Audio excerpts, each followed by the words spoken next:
Hi everyone, I'm Jane from Rockin' Worms and welcome to my channel. This video is going to be a quick check-in on the tabletop indoor pre-composting bin that we set up the other night. In fact, this is about 48 hours after the initial bin setup.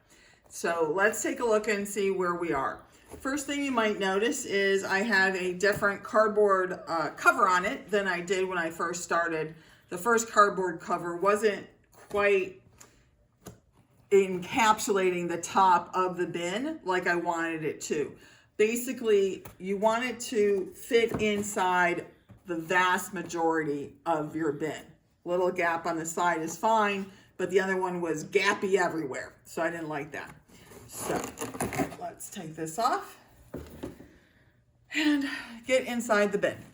So again, the first thing you'll notice is I replaced my old screen that was literally falling apart on the video with a new one.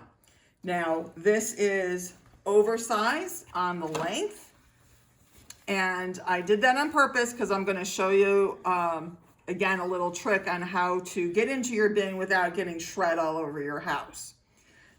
So let's go in a little bit. I am smelling through the shred the faintest amount of coffee. This shred, I'll remind you, is about 3 inches deep. And its job is to keep the heat in and any smells in. So it's doing the job because just a little bit of coffee faintest is coming through. Now I'm going to remove this so we can get down to the composting interior. Now watch how I'm folding it, and I'm kind of just doing it like you would do a burrito. Just rolling it up. And this is again why the generous amount works. And I tucked in the sides just a little bit. I'm going to put it over here. Good to go. Nice. Okay, again, a little smell check. Coffee. Not strong, but definitely there. No bad odors whatsoever. This shred, the dry stuff, is things that fell out of the ripped screening. Perfectly fine. We're just going to mix that in. But you know what? Before we mix in, I got a little excited there. We want to do a temperature check. And you know what I noticed when I did that little mix in? I can feel the heat coming off of this. So I already know it's working because I can feel it. Terrific. Just what we want. Okay, here is my thermometer, 75 degrees. Same as the house. I'm going to stick the probe all the way down in, well, not quite in, I hit the bottom there, up off the bottom. Let's see what it's doing. I'm at 102, 4. I'm reading this upside down so you can see it move. 5. All right. That's pretty good, right? It's 75 in my house and it's 105 here. So this bin is already 30 degrees warmer than the ambient temperature. Oh, it's still going up. So this is, again, fantastic. That means that the biota in here is doing its job. It's breaking down the organic material in the bin, and during that process, that lets off energy in the form of heat. So fantastic. Let's just check on this side, see if we get a similar reading. I'm not going down quite as deep. See what we get. That says 109. So, and it could be going higher because it is working as we're talking. So, 111. I gotta tell you, I'm pretty happy.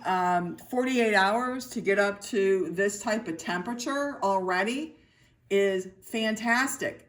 The process works, and this is pretty easy to set up, folks. All right, so what we're gonna do now is I'm gonna take the temperature out, gauge out. And I'm gonna just dig through the bin, and what I'm looking for is moisture, okay? The more moisture you have in your bin, as long as it's not sopping wet, the better your processes work. I can feel the heat coming off of this. I mean, obviously it's not, you know, volcanic heat, but I can definitely feel the heat coming up. And I'm also thinking, see, I've got dry pockets here. I definitely need more moisture. So let me just start putting that in right now, because there's no sense working through the bin and then having to work through it again.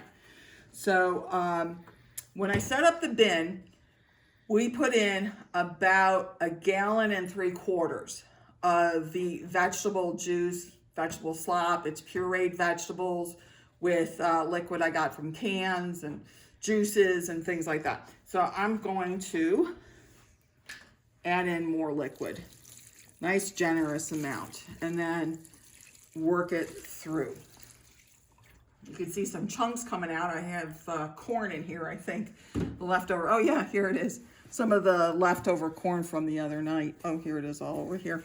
Just see, I really do use the stuff from my cans of vegetables that I have for dinner. Okay, so let me start working this in and give you some additional things to think about. The biggest concern that people have with doing an indoor composting process is smell. The second one is bugs. But let's talk about smell first. There's a couple ways that you can mitigate the smells that you may get from doing your compost bin. I've not had problems with it, but hey, you know, you might. So let me give you some things to think about. Basically, the smell is coming from anaerobic activity, which translates into too much liquid, and it's pooling either in pockets within the compost or more than likely down at the bottom of your bin. So when you dig around in the bottom of your bin, if you come across standing water on the bottom of your bin, it probably is going to start to smell if it hasn't already. And how you're going to fix that? You're going to add more carbon. You're just going to add more shred. No big deal. Just work it in. It absorbs that liquid, and now suddenly it's not standing liquid and it's not anaerobic. Okay. Also, you can get not great smells if you have too much just nitrogen for the amount of carbon you have. Not directly related to standing liquid, but just too much nitrogen for your carbon. Your carbon can't absorb it all. So again, same solution, add more carbon. Work it in, it'll take care of it. Okay, I'm gonna add the rest of this corn water and mix it in. And that corn is just gonna feed the biota. And the biota is bacteria and fungus and other things that your biology major can tell you about, but I can't. And this is good. Okay. All right. Honestly, I still need to put in more liquid here. But you get the idea of what I'm shooting for. My cameraman is saying something. Let's put in more. You want to put in more? Okay. I have another jug over here. This is brown. I think I have black bean and beet juice in here. So it's this color. Put in not quite half a gallon. And I'm going to mix it in. These bins can really take a lot of liquid. That carbon is dry when you put it in, that shred. So it will absorb a lot more liquid than you initially think it's going to. But hey, take it slow. Put in some mix it up, wait a day, go back and look at it and see if you can add some more. And just keep the process moving forward. Okay. Let me just move over here in the pocket. The corners in particular you want to pay attention to because things do tend to pool in the corners for whatever reason. So make sure you dig down in there. And again, I can still feel the heat coming off of this. This is great. Now I'm feeling a little compaction down here on this end, and that's just the weight bearing down. And it's a double-edged sword, if you will. We want that weight because it keeps the heat in and lets the biota work better. But we don't want too much compaction because then again, it can start to go anaerobic because if your material is compacted, air can't get in. And that's what anaerobic means, not having air. All right, so this is looking better. I think I just gotta do this corner over here a little bit. And again, I'm feeling a little compaction in the corner. See, this is dry. I put the lid on, the top on my liquid so I don't spill it. That would be bad. I have carpeting in this room because it's my front room. Mix it up.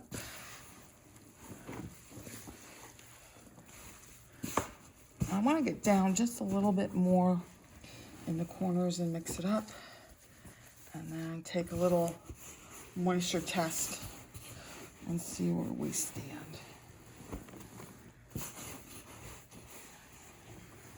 I did have some of that dry cardboard, I'm just remembering from the screening that ripped from multiple uses.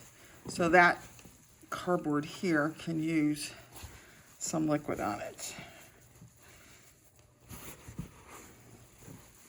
All right. I don't know if you can tell it on the screen, but I can see that there's a little bit more of a shine to the shred, to the material. So I do know that I am succeeding in adding more water to the process and getting that distributed through the mixture. You also notice again, I'm doing it just without thinking about it, but I'm massaging the material. I'm breaking it up as I go through with my hands.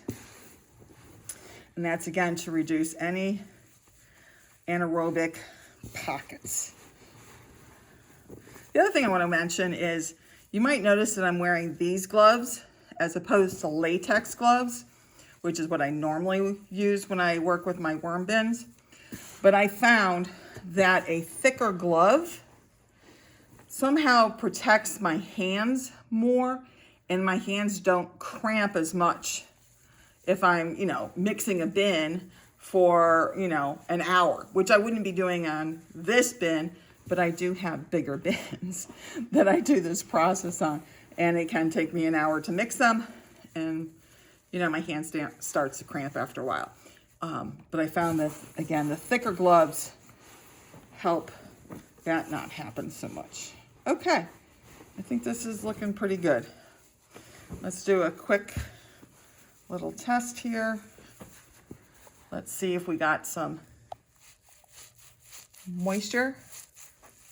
And we got a little bit coming out, but you can see it's not pouring out. So this is pretty good. Generous amount of liquid, but not dripping like a waterfall off of my hands. That would signal that I put in too much. And how do I fix that? Add more carbon, add more shred. That's all that is. Managing the balance between the carbon and the nitrogen. All right, let's put this one back into work mode. And I'm going to do that by picking up my roll, my burrito, placing it on the end, rolling it back, unfolding the edges, pushing it down a little bit, definitely into the corners and the sides. Those are the most vulnerable places for bugs to get in, odors to get out, your heat that you're generating that you want to stay in, That's great. And now I'm going to put its cover back on. Perfect. And this guy is done for the night. Now, we do have a second bin that got made at the same time this bin did. So let's do a quick check-in on that one, because I am running that one a little differently, at least for now. You know what? I'm going to stick it in here for a second. Okay. I just have to change the order of things so the light stays. And you know what? Here's another tip. Put your bins on a towel, a double folded towel, an old yucky towel that you have, because these bins get heavy after a while with the weight of the shred, the weight of the coffee, the weight of the liquid that you're putting in, because you're putting in several gallons over time. That all has weight. So being able to move the bins easily helps. Okay. Now this bin, I just have plastic on top of it. And I'm experimenting to see how the plastic works as opposed to the screening and the shred. So the first thing I'm going to do is smell.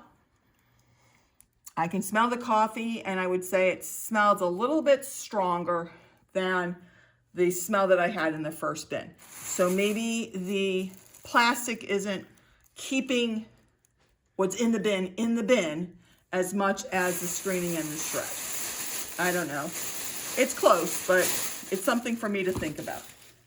You can also see a lot of the water, the moisture on the plastic easier than you can on the shred.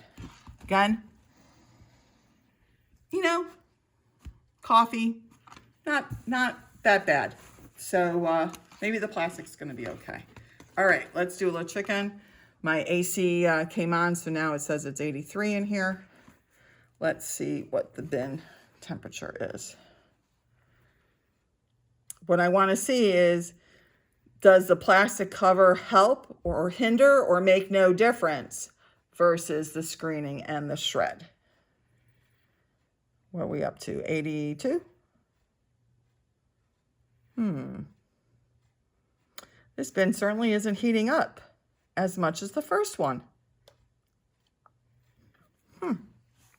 Maybe we'll try another spot, see if that makes any difference. Okay, this one's 84. Okay, not heating up as much. I had no idea what to expect, and that's interesting to me. So what I hypothesize is that perhaps the plastic is not letting as much air in, and that's slowing down the ability of the biota to work. So let's dig in, see what we get as far as smell goes. Coffee. Yeah, just a coffee. I am also not feeling as much heat coming off of this as I was the other bin. So that comports with the lower bin temperature. This bin just isn't working as hard as the first one. That's really interesting. Okay. Again, probably need some liquid. Let me pour it in, work it through.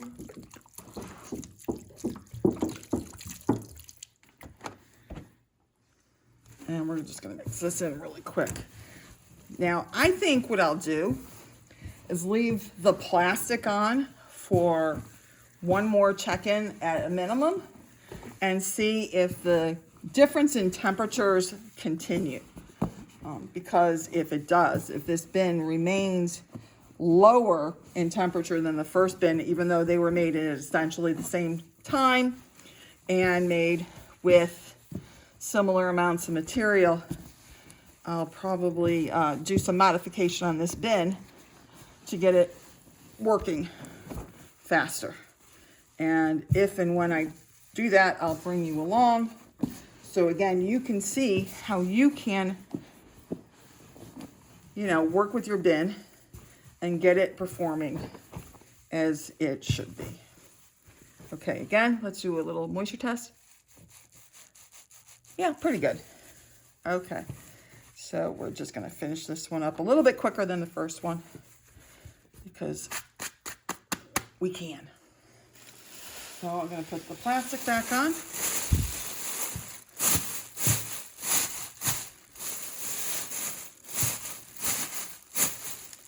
And I'm going to leave it for tonight. So that's it. That's the check-in.